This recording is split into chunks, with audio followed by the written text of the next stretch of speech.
Do you write horror or urban fantasy short stories? Do I have the magazine to submit to for you? Dirty Magick Magazine is our guest today, and we'll dive into Charlie Brown's projects.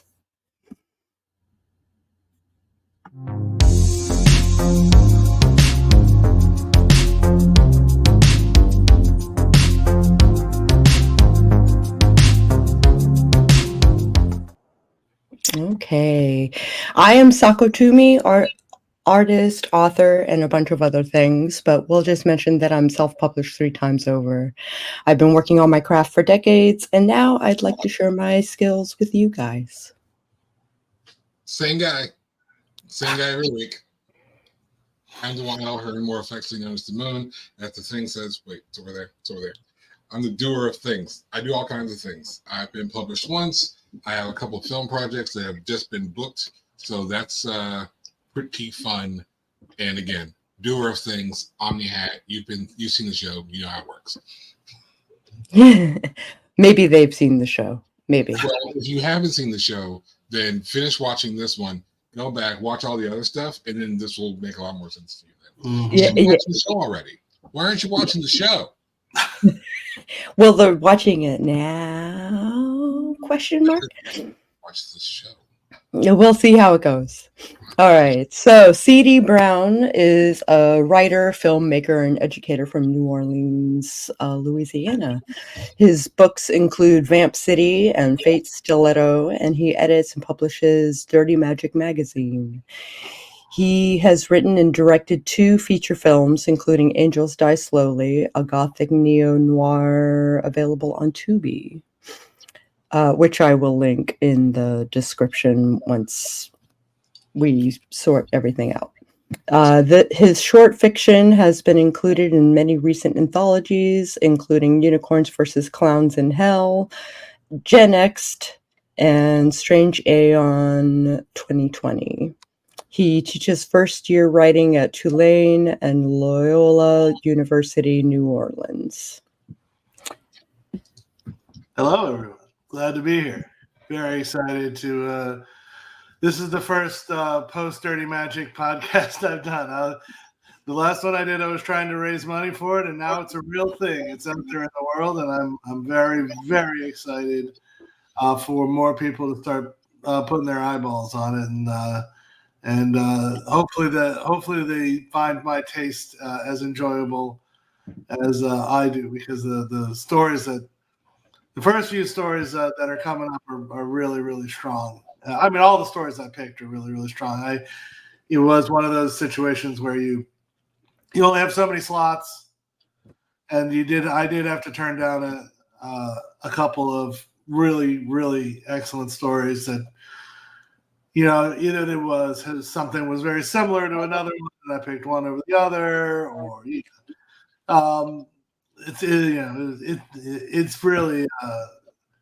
it's really been fun though, because basically all of July, that's what I do. July in New Orleans, where I live. Perfect excuse to wake up, download 10 stories, sit in an air-conditioned bedroom and read 10 stories as fast as I could, so I could start meeting these deadlines. So.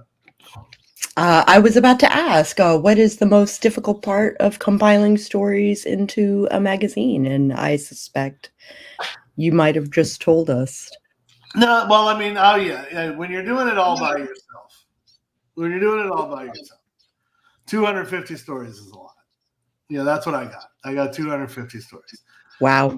Yeah. So, I mean, and again, this was like, once you hit Duotrope and Grindr and the Facebook group that has the open calls, I think it's called Fantasy and Science Fiction Open Calls on, once it hit that, once it hit the Facebook group, I got like, 34 stories in one day. I was like, okay, now we're moving. Yeah. I was a little worried that Duotrope took a little bit of time getting in there, and as did Grindr. But once that, that sort of kicked things in. the reading part is difficult because you're reading a lot of stories, and you're reading a lot of stories that run the gamut. If I was to give anybody the first bit of advice is please read the guidelines, because I got well, I was at Balticon with you, Sako. We were hanging out a lot. I finally got to meet the editor of Beneath Ceaseless Skies. He was a very nice guy, and this is a well established otherworld Tolkien-esque fantasy magazine. And he looked me straight in the eye and he said, "You're going to get science fiction." And I got science fiction. And he says, "I still get science fiction." And so, it was a nice little game towards the end. As soon as if I ever hit the word aliens, I was just like, "Boop, close that story." Yeah. I got one story that was so good, too. And if the author had just, instead of saying aliens, had just done a Control F and put in goblins, I'd have bought the story. But I gotta stick to my guns on that one. It was a great. Somebody's gonna publish that story. It's just not gonna be me. So what exactly are you looking for, and why is it that you're getting science fiction instead of the fantasy? Okay, I'll tell you why I don't. I don't do science fiction because I've read science fiction. I'm a Trekkie. I'm a Star Wars geek. I have my own personal sub crew in the science fiction parade in New Orleans, Chewbacca's, the Death Star Steppers, where where we have stormtrooper helmets and second line gear, and we do New Orleans dancing. But I'm sci-fi through and through. I don't feel like I personally have the skills to judge what is the best science fiction and what is what is the kind of mediocre science. With fantasy, I feel like that's something I can handle, especially the fantasy I'm asking for. So the reason why fantasy is like I've tried to write sci-fi. I've never quite accomplished it. I've got a sci-fi book in the works that's at that may turn into something, but mostly what I've written when I write genre, I write fantasy. Even when I write mainstream, literary fiction, I write magical realism. Mm-hmm. So I just feel like fantasy is just, and then I add this one thing, I add in the noir too. Like I love detective stories, hard-boiled detective fiction. So when we put those two together, and people send me that, I'm here for it. Yeah, really dialed into that. I'm really dialed into the noir fantasy, thing. So yeah, I mean that's what I'm looking for. Is like, noir fantasy is not an easy sell, but it's the quickest way to my heart. If you read the three that are in issue 1, it's two. It's one is a straight film noir with magic. The other is a hard-boiled vampire gangster kind of thing, and then the third one has is the same kind of thing, like an action, action fantasy, and it's urban fantasy. We will get to some sword and sorcery, because I do love sword and sorcery. I particularly like the stories of Fritz Leiber, the Fafhrd and Grey Mouser stories. That's really what I like, because they're fun, they're funny, they're sword fighting, and it takes place in Lankhmar, the city of Lankhmar, which is this kind of very rough and tumble fantasy city. Or I like, Robert E. Howard. I love the Coneheads, and so that's the kind of stuff that's gonna appeal to me. it's really interesting when the first two anthologies of Dirty Magic are now 10 years old. The first one is 10 years. Oh, and wow. that was the intercept. That was directly the theme was it had to be crime, it had to have magic, and it had to take place in Los Angeles because I'm a big setting guy. I really love setting. Setting to me is meaning. Not to a lot of other writers, but setting to me is meaning. And it's just that took a little bit of time because I had to. Not everybody has that story in their trunk. Most people have to create that story. So I took pitches at that time. But now I think now that we're down the road a little bit, I saw a lot of those stories that people did have sit around their trunk. As soon as I took away the Los Angeles thing or the New Orleans one, which was the second one, all of a sudden, a bunch of noir fantasy turned up, and most of it was pretty good, and some of it was, but most of it was pretty good. So it seems to be a burgeoning genre. It's as crossovers go, it's a really good one because it allows you to kind of have that snappy dialogue along with the the magic and the otherworldliness. Yeah. How did you get your first book out into the world? Oh, that's a really good question. This was a making friends kind of thing. So my two fantasy novels are published by oh, sorry, I just had a brain fart there. By David Wood. On the show. Yeah. They're published by David Wood, who does a lot of independent publishing. He's a very prolific writer, and he started picking up fantasy books. And I met him through the Dead Robots guys, Justin McCumber, who has unfortunately passed on, Terry Mixon and Paul Cooley. We all hung out one night in Houston, had a pretty raucous evening. And when I finished Vamp City, I was like, well, I could just go ahead and self-publish this. But one of the things as an academic, and my work in fantasy is rarely going to affect my work as an academic, but I just wanted to have somebody else's name as publisher on it. And he took the book and he gave it a good edit. The editors did really good work on it, and I was happy to work with him. Unfortunately,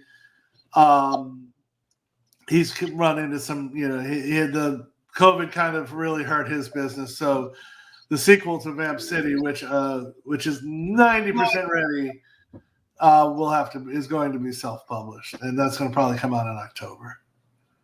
Oh wow, soon. Yeah. Well, I want to do it. I've always wanted to do it. I've got a vampire book. Why shouldn't I put it out around Halloween? Yeah, that'd be perfect. Yeah, exactly. So now I've got that, and there's a really interesting restaurant here in New Orleans called El Cucuy. It's a Mexican restaurant, and it's really decorated for horror fans. And the El Cucuy actually plays a major role in. The name of the book is called Midnight Brew because it's vampires versus witches. I made the witches evil. I'm sorry. We have fun now. They aren't evil. They actually aren't evil. They're just misguided. Although they do some evil stuff, and the vampires do some evil stuff too. They're witches and vampires. Yeah, witches and vampires. They're both. I'm doing some. I feel like I'm doing some interesting stuff. I taught. I lived in Los Angeles for 8 years, and so this is the second LA book. And while I was there, I taught a lot of Mexican kids, or at least Hispanic kids with and we did a lot of stuff on folklore. I would have them write papers on folklore, and the El Cucuy and the La Llorona came up a lot. Right. And so I said, well, let me try this out. And so I made the main witch is a young girl from Boyle Heights who finds that she has a direct connection to the earth goddess Tanatsan. I bring over the inciting incident comes from the previous book. So if you've read the previous book, you know what's happening at this party that's going on, but she gets confronted by a vampire, and that drops her into a coma, shocking coma. And in that time, she discovers that she has magical powers. So I had fun with that. One of the characters is I was trying to play around with some interesting characters. So like her main sidekick is a street punk from South Central, so a black street punk who's named Specs because of X-ray Specs, punk rock. And then three girls from USC because I went to USC, which is the University of Spoiled Children. So one of those to see the paths of those girls, all of them, alongside my long-standing character, who is a Cajun. She was a girl from Cajun country, moved to New Orleans and was a Storyville prostitute who then got turned in the 1880s and then lived all the way through. So when the premise of Vamp City is when she moves to Los Angeles, she's the oldest vampire there by far, because if you like, nobody's been there since before 1920. So all of a sudden she comes in and she has this real immediate impact on the community. So it's kind of I was using a lot of I already use a lot of crime and other ideas in that one. So this one was a little bit more of trying to working with relationships and trying to get real with the magic. I mean, obviously it's not like real Wiccan, but it's trying to be as gut level as possible with these characters. Oh, very cool. Yeah. I'm gonna guess that you tend to, when developing a horror story or a urban fantasy story, you start with a setting. That's part of it. Depends. I like I like a good prompt. When one of my friends said she was editing a book called Unicorns versus Clowns in Hell. Yes. I said, do I have a story for that? Turns out I did. I sent it to her, and Beth was nice enough to say that it restored her faith in humanity. I was like, wow, that's a lot to take on. But setting is always good. And then, like I said, the Gen X one started out as a prompt for an anthology that didn't go, and it was about your deepest fears. And one of my deepest fears is just rats. Rats. I bet. I have a very primal fear of rats and mice. And so quick story. I'm going to take a little sidestep here. New Orleans during COVID was really, really interesting. So we moved back to New Orleans. We had Mardi Gras, and then COVID hit. So it was like a very strange time. Now, if you remember, COVID was like, because there was no cars, because everybody was sitting inside, there was some really beautiful things happening. So it was like in Los Angeles, the sky, it was blue again because there was no cars. In Venice, they said they saw the pink dolphin had returned to the, had returned to the shores. And oh, this is beautiful. In New Orleans, the rats took over Bourbon Street, and the night cameras of the rats just filing out of the sewers because there's no more food for them. It was horrific. It was so horrific. I would be driving around, and these like rats were just running right at my car. It was a really wild time, and so I wrote the story about that, and the kind of key is that one of my friends had something happen to him where he had to go to jail, had to go work at a halfway, had to go to a halfway house.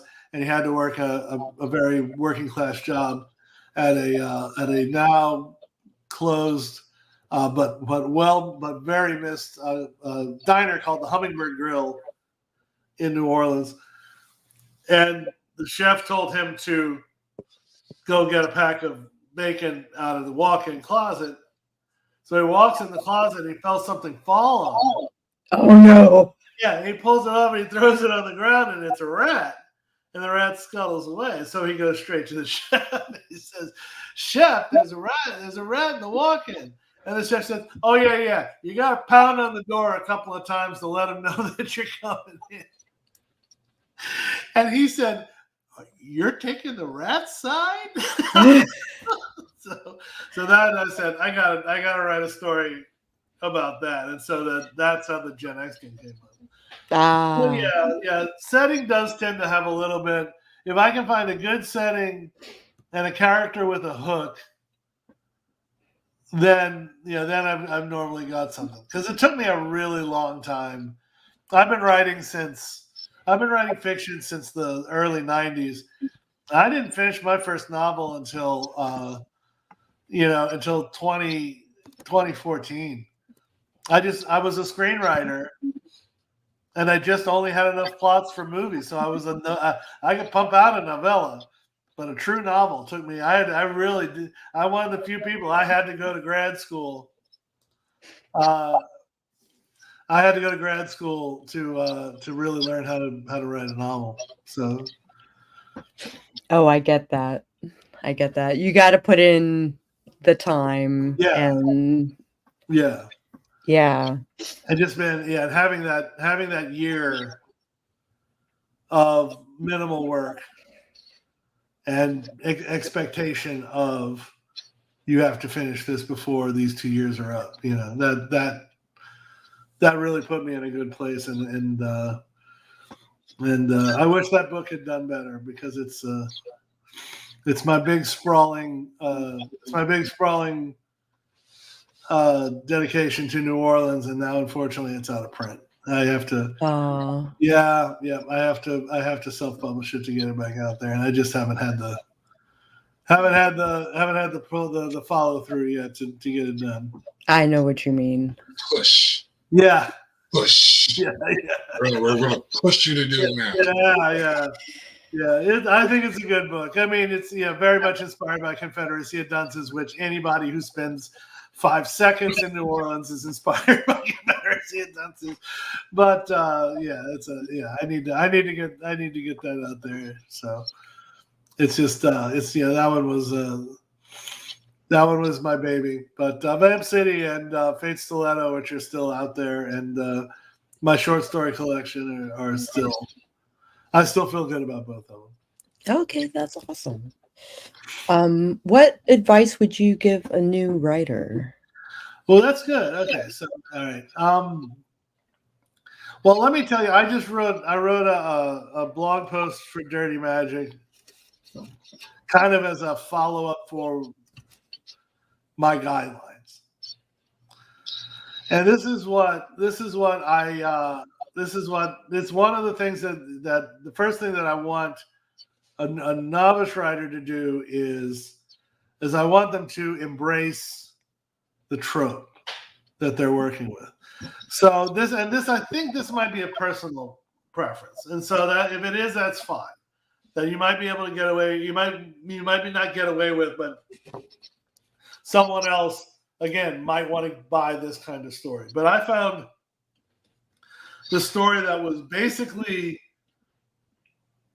literary fiction, describing the lives, describing no matter what the setting, describing the lives of the people, and then at the last minute they kind of like throw in that supernatural element. That's kind of like, ooh, what was that? That didn't really do it for me. Right. Somebody just like go like, you know, like if you're gonna write a vampire novel, grab it by the throat. Start with a vampire. So start with a, start with, first of all, just say like, I'm gonna write a vampire book. I'm gonna write about vampires. Here's the vampires. Yeah.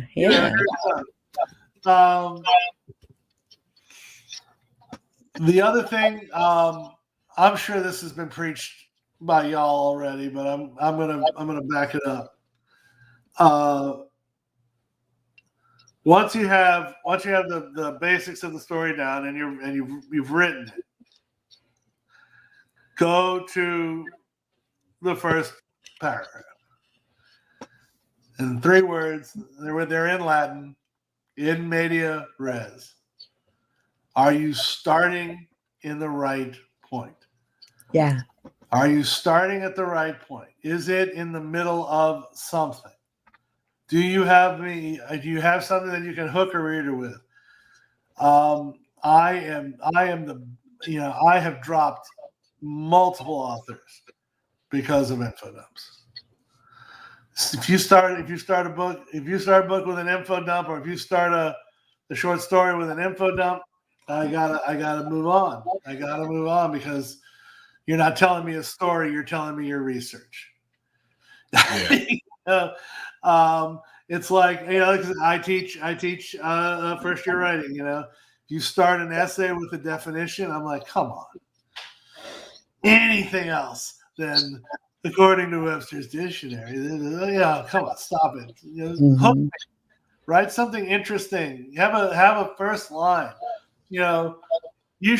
Everybody should be the most proud of their first lines and their last lines. That should be where so much energy is spent on that, because that's the kind of stuff that get people really excited. I'll never forget. What was that young YA book, The Chocolate War? I'll never forget the first line of that. They killed him. I was like, what? Whoa, what are you talking about? Yeah. Like, all right, you now have my attention, And it's about football, but it was about football and him getting tackled as a quarterback. But still, I was like, all right, you got my attention. That's the kind of stuff that, a good first line will always, and this is for genre work. Literary work might be a little bit different. But for genre work, for sure, you want to, get to the point, get in there and just, tell the story. Don't try and, coyness, being coy about stuff just doesn't, I don't know, it doesn't appeal to me. It doesn't appeal to me. I'd rather, I say that and I'm a Lovecraft fan, but Lovecraft had so much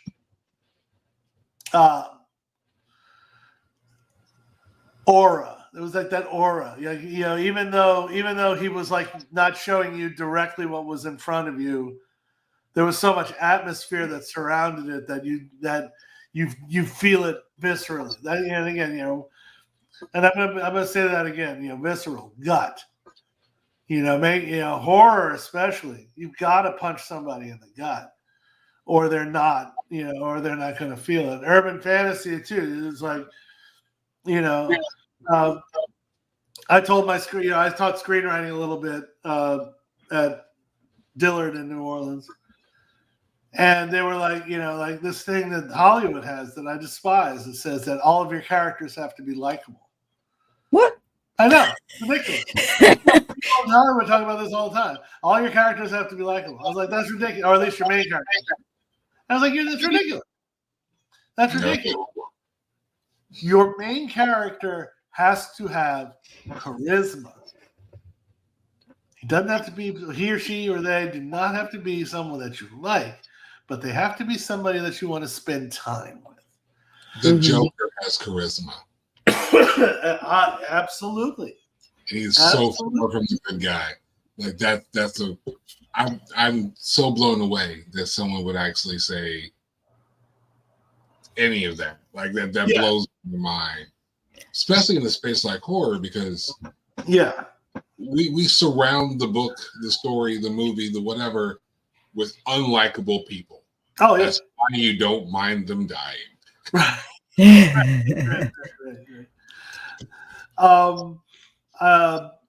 With horror, I tend to go more for the cosmic kind of horror. I don't go much for the psychological horror. That's just a personal preference. And I like to go for the cosmic horror. I like to go for that feeling of just like feeling powerless and feeling alone in a powerless universe. That's kind of like where I come from. But when you're writing psychological horror of, the horror of the psychotic killers and the for lack of a better, I'm trying to find a better word, but I don't have them. The crazy people, you still want to at least feel. You still want to feel things, like I've never been a fan of jump scares, but a real scare, like jump scares are one thing, like, oh, you do the close up on the door and the cat jumps in. That's like, okay, that's they're playing with you. But I remember watching Mimic by Guillermo del Toro, which is a movie that most people don't like, and I kind of understand why. But to me, he was doing the opposite of the jump scares. Like somebody would be reaching around something, and then all of a sudden, the hand's right there, and then the face of the monster's right there, and then they just pull it back as if nothing's happening. They're not scared. I sure as hell am.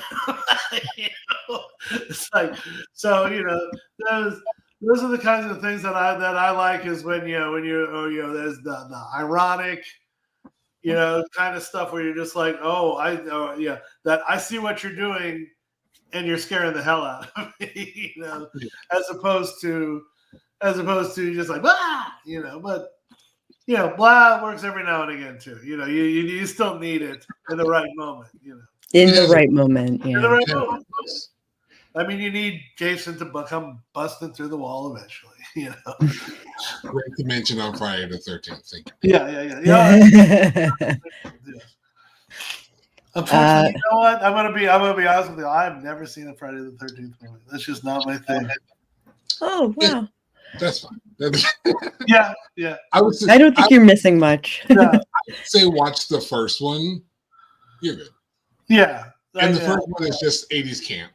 Right. No pun intended. It's literally. Oh yeah. No. It's 80s camp. It's campy. Right. No, I really got into. It was like, oh, this is it. Over COVID, I really got into the horror side of the 60s and 70s, because I was watching a lot of giallo films, and then I got into a lot of satanic panic films. So if it's the 70s movie that had the word witch, Satan, or evil in it, I was watching it. Yeah. My wife does not look back on that time fondly. But the next every Dirty Magick Magazine, and in addition to the fiction, I write a movie column that I call The Dusty Lens. Trying to bring back some old stuff. So the first one, because it was the inspiration for the whole thing, I did Cast a Deadly Spell. If you haven't seen that, it's on HBO. Fred Ward plays Howard Philip Lovecraft, hard-boiled detective. I mean, it's literally the inspiration of Dirty Magic, detectives and magic in Los Angeles and glamorous movie stuff. It's a great, great movie. But the next one I'm going to be writing about is one that's just one of the most campy 70s films. It's called The Devil's Reign. Mm-hmm. Seen this one? Yeah. Okay, so I would look it up, because it's William Shatner stars as a small town sheriff whose small town is being overrun by a Satanist church run by Ernest Borgnine. It features Yeah, it features John Travolta in his very first role, although he's little more than an extra. But Yeah. but the one who plays the guy who plays the Ernest Borgnine's assistant is Anton LaVey. Anton LaVey is in this movie, and he was the Satanist, expert on it. It is it's psychedelic, it's wild. So I'm gonna write about that one for the second Dirty Magic, which is coming up in about 2 weeks. Yeah. So. Oh wow. Yep. You see the next one coming up soon. Yeah, the next one's going to be a little bit more whimsical. The first one was very hard boiled.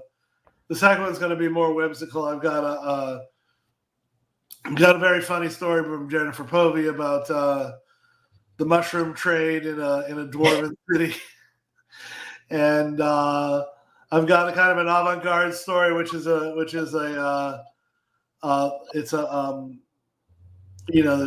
story of letters, where it's a lot of lawyers writing back and forth to each other over this incident. It's very, very funny. And then I have ones called Dragons and Selfies, which is this weird techno mashup of.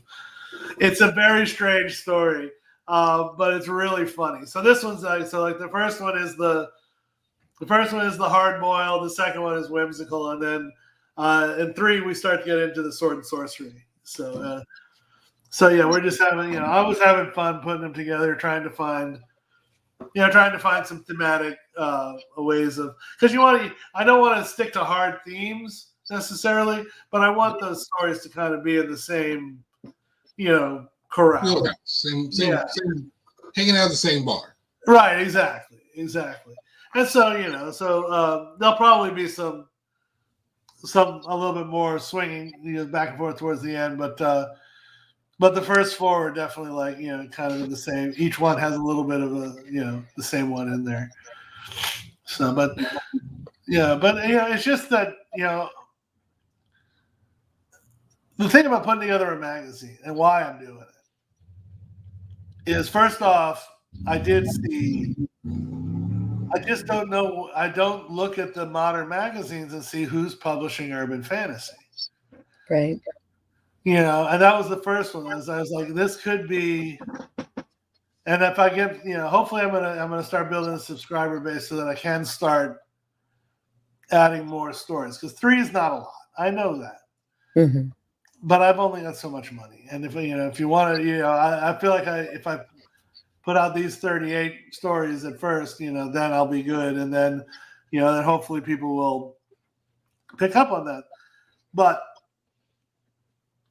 it's like I want to do more because I just remember being a young writer and getting amazing stories and getting Marion Zimmer Bradley's fantasy magazine and getting Alfred Hitchcock magazine and just seeing all these wonderful stories, and being like. And being like, not only do I want to write them, but I like the fact that somebody has a vision to put all these things together. And so when with me, it's that's what I've always been, a kind of a guy who has. I've been the ideas guy, and sometimes I make it happen, and sometimes I don't. And this was one time I was like, yeah, I managed to make it happen, and I feel really strongly about the volume 1 that it's going to be a bunch of really good reads with some other stuff there with my input from an editorial, and also for reading about movies that maybe you haven't heard of. So. Right on. What's the best horror media, i.e. games, movies, books, that you've come across? Ooh, that's a good question.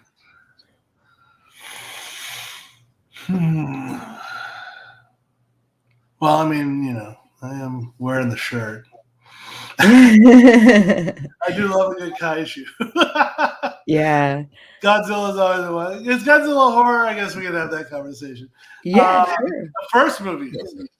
I mean, The first movie certainly was. Yeah. If you watch Gojira without Raymond Burr, that is a scary movie. That is a scary movie. And sci-fi horror, we can go with that. Yeah. As is, and then watch Godzilla -1 that just came out. I really liked it. I love that film. And I love Shin Godzilla, which is because they're really playing with modern issues that Japan has to deal with, and that's to me a lot of what sci-fi horror is all about. Mm-hmm.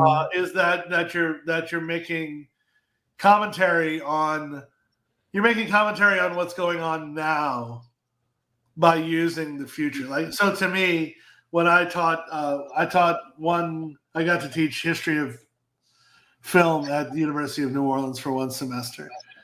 And so I was looking for a series. I was looking for a series of movies to show. And I was like, okay, this is we're talking, this was 3-4 years ago, just coming out of COVID.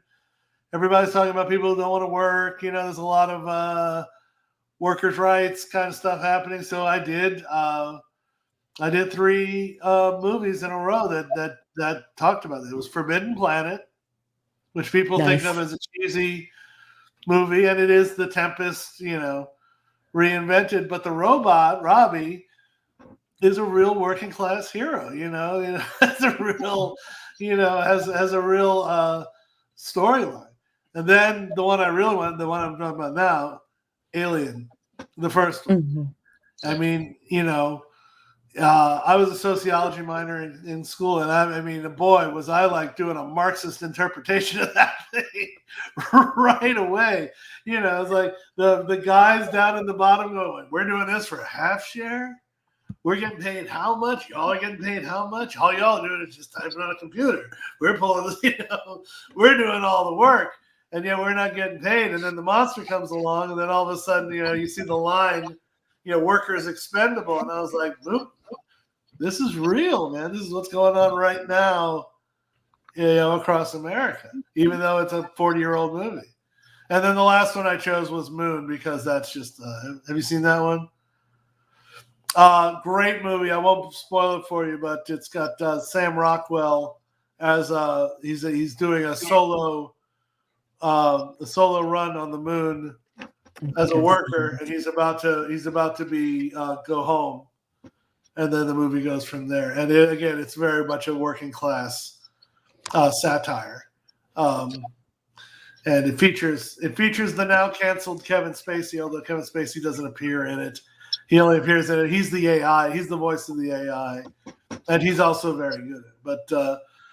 But yeah, like that's what I like with horror, is like when you kind of have, when it's not separated from society, it's like when you can kind of see what's going on in society. I talked about this all the time. Zombies, whatever zombie you're dealing with is a direct reflection of what's going on in the street. Yes, absolutely. Yeah. So the slow zombies, well, that was, the Night of the Living Dead, they're dealing with the existential dread of nuclear war. With the 30s, again, white panic, they're taking our white women from us. They're the most horrible racist stuff, but that was the paranoia. And then the fast zombies and the contagious zombies. It's like we'll never have a worldwide pandemic. And then, voila, yeah. Here we are, Yeah. And now we're out of it. And I'm sitting here coughing because I probably got something in New York. I just visited New York. So, that's when I think horror is most successful, when it has a foot in the real world, and you're still like, you're still exploring something that's speculative. Mm-hmm. Like I said, when I wrote the rat one, that was just like, that's a primal fear. That was a real autobiographical piece up to a certain extent, and then the supernatural takes over. So sure. Yeah. How do you feel about writer's block? Ooh, that's a tough one. How do you overcome it? Do Do you overcome it? you overcome it? Yeah, I used to be This. really. Yeah. I used to be really cavalier about that and said that there was no such thing as writer's block, and now I've got my novelist stalled at chapter 2, and I've only put out 3 articles in my Substack. I did turn myself over to this to kind of help me out. So editing is definitely a good way to. So if you're having writer's block, turn to your friend who doesn't. Says you need an editor. Yeah. And read. Unfortunately, I'm kind of stuck in. I every now and again, I take on one of these ridiculously huge literary novels, and I'm reading Thomas Pynchon's Against the Day, and I've been reading it for about 4 months now, and I'm not even to page 300 yet, and it's 1,000 pages, and this is like, I maybe need to set this one aside and go read some other stuff again. But I borrow a little bit. Yeah. It's a great book though. Like page to page, it's really good. But you just sit there going, it's like when I did David Foster Wallace's Infinite Jest. I was like, it's a great book, but then you have to keep flipping back and forth between these footnotes that he does, and sometimes the footnotes are longer than the chapters. And anyway, Yeah. But I mean, that's the literary fiction world. But one of the things I can definitely say about writer's block is that it comes from the fear of not being good enough. That's what it comes from. And or in my case, or there's the external stuff. One of it is just like, unless I write this first draft perfectly, I'm just wasting my time. And that's the biggest myth that any writer has to conquer immediately, is that your first draft is a one hit. These one hit wonders. Like Ray Bradbury always said, like he wrote a short story in half an hour and it sold the next day. It's like, well, good for you. Yeah. That was the 30s, Yeah. That was Ray Bradbury, and there's only one Ray Bradbury, and and so the first draft is that the more you can just like at least get out there, the more that you can say, all right, I've got something to work with. Then you can go back. Like it's like I finished the first draft on Midnight Brew over a year ago, and it took me just all these other things kind of kept getting in the way. I was waiting for David, and David couldn't publish it. Couldn't. Yeah, I got you. But when I came back to it, I was like, oh yeah, okay, here it is, and then all of a sudden it really flowed all together. So if you're looking for the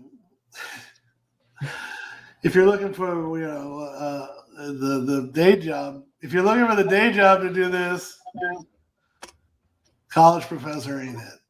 Yeah.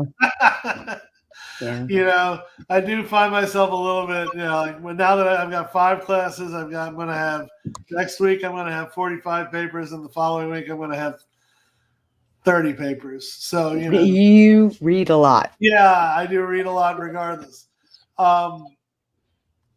If you're looking for the day job, my recommendation is go work in a library. Yeah. The librarian when I worked in the library for 4 years, I read so many great books, and I went home at 5 o'clock. I didn't have to take my job home with me, and I was good, and I could write. And so, but truly with writer's block, it's just, maybe just take the time, maybe take the break. I'm dying to start writing again.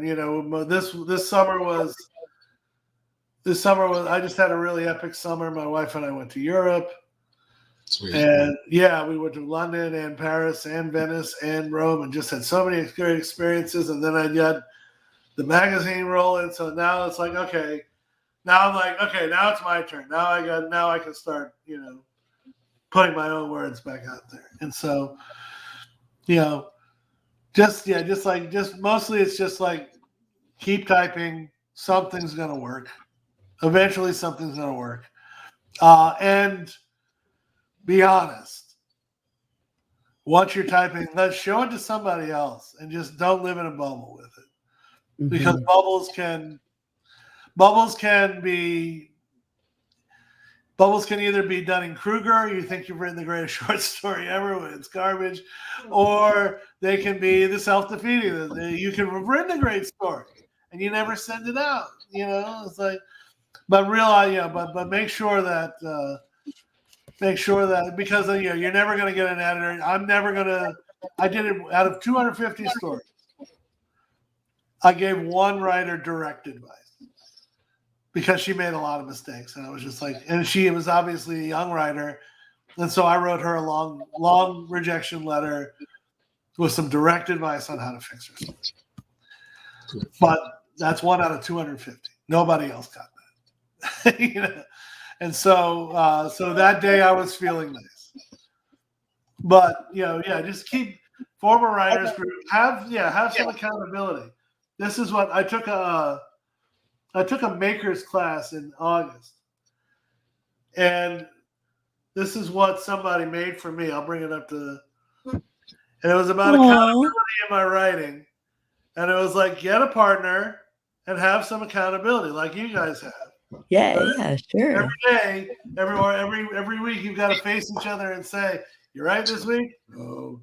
Well, you're right this week? Yes. And so somebody who can give you that kind of accountability will definitely keep the words flowing. So I can tell you that definitely is like solid advice.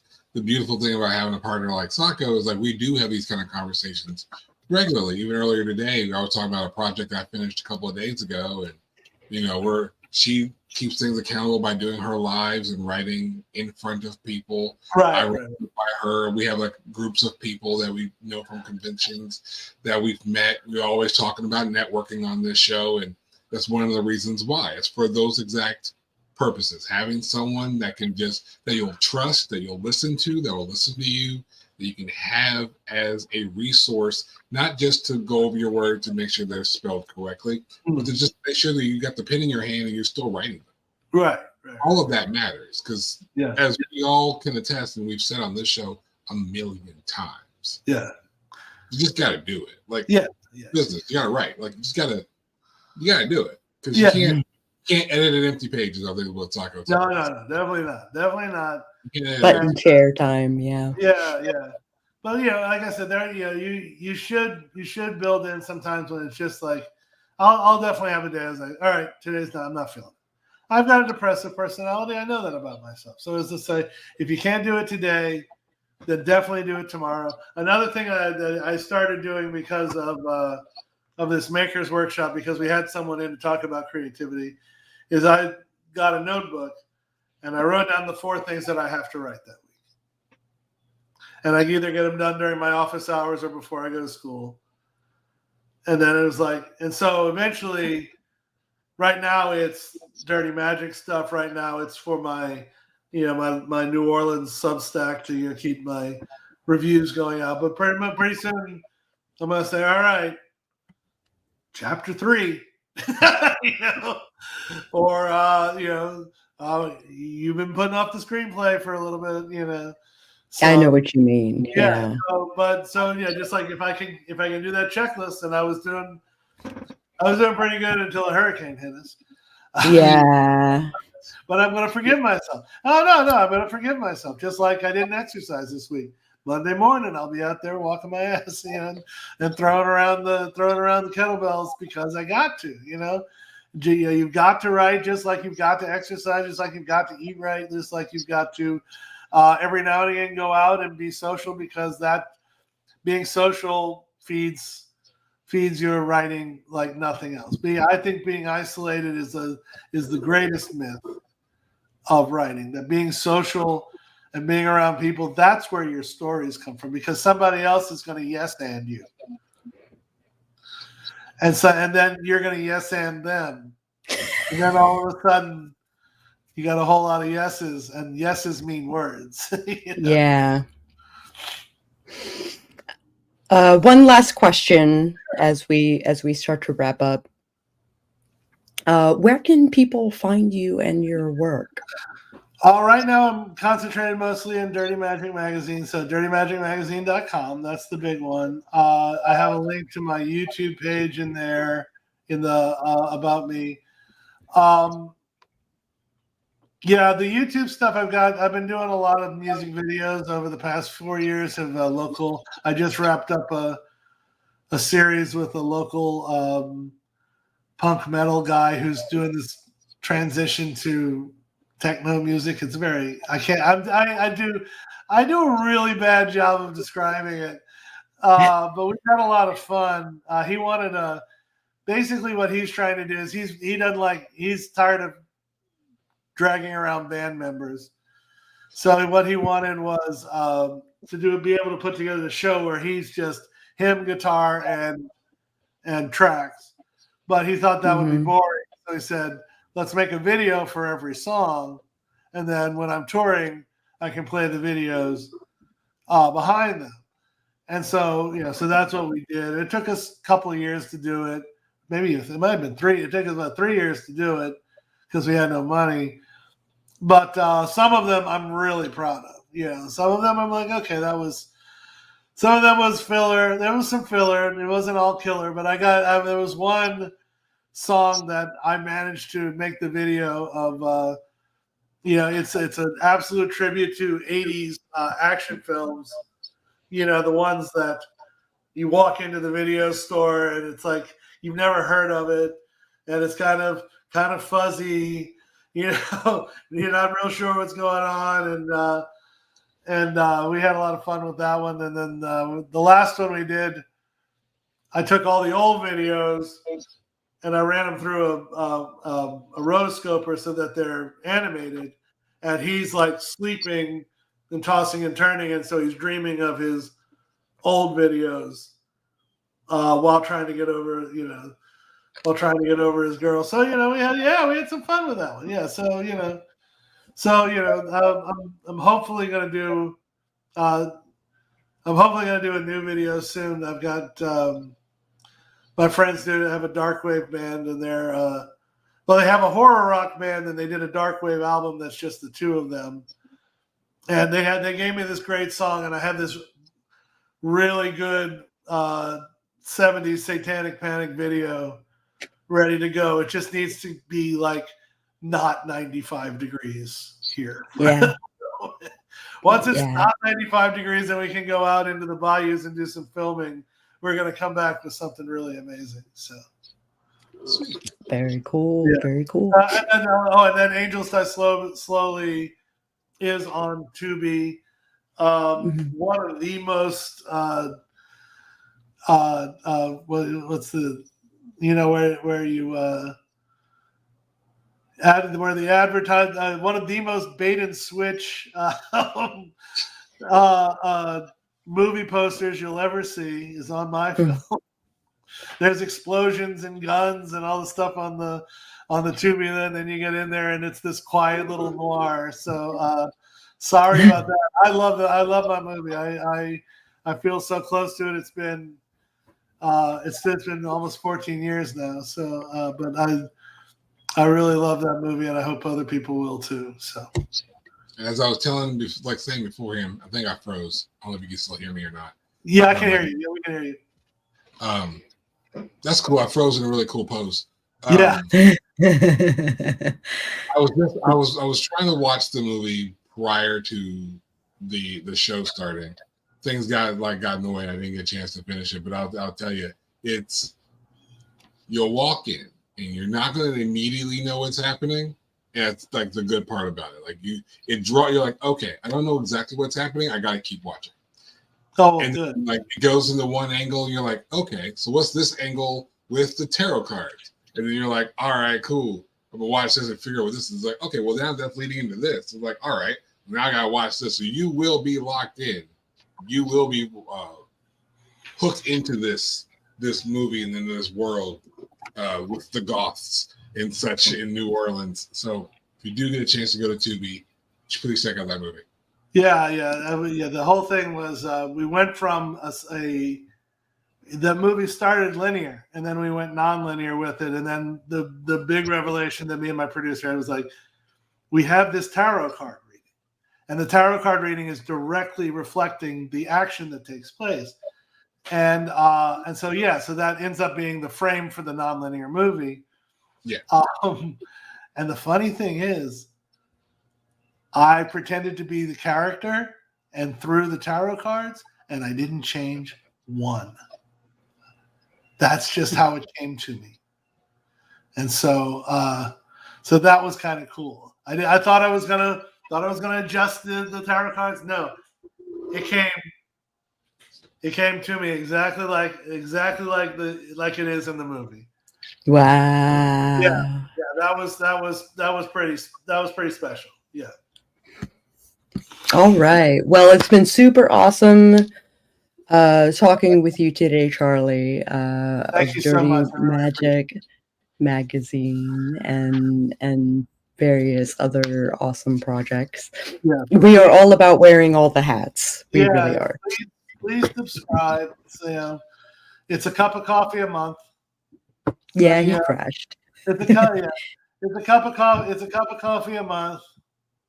Help me out. And as soon as I get to 100 subscribers, I'm going to start adding more. I'm going to start adding more stories. So the more people who subscribe, the better. The more it's going to happen. And so that's why I'm here to spread the word.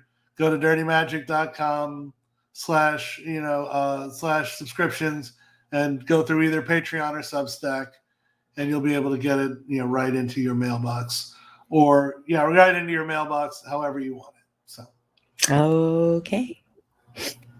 Thanks so much for being. Oh, you're trapped. There we go. Just in time for us to close out. I know. I unplugged the camera on purpose. Like, I did that on purpose. I already said it the hard way. Let's unplug it, plug it back. Yeah. I was just like, no, I'm in the backstage area. I'm just trying I'm here. I'm trapped. Well, if you like this video at any point, I encourage you to hit the like button. And if you want to see more interviews like this one, we do them every other week here on Sako and the Moon, 2 p.m. Eastern on this channel. And you might want to subscribe and maybe even ring that bell on the off chance that YouTube actually notifies you when we go live, and we will catch you guys on the flip side.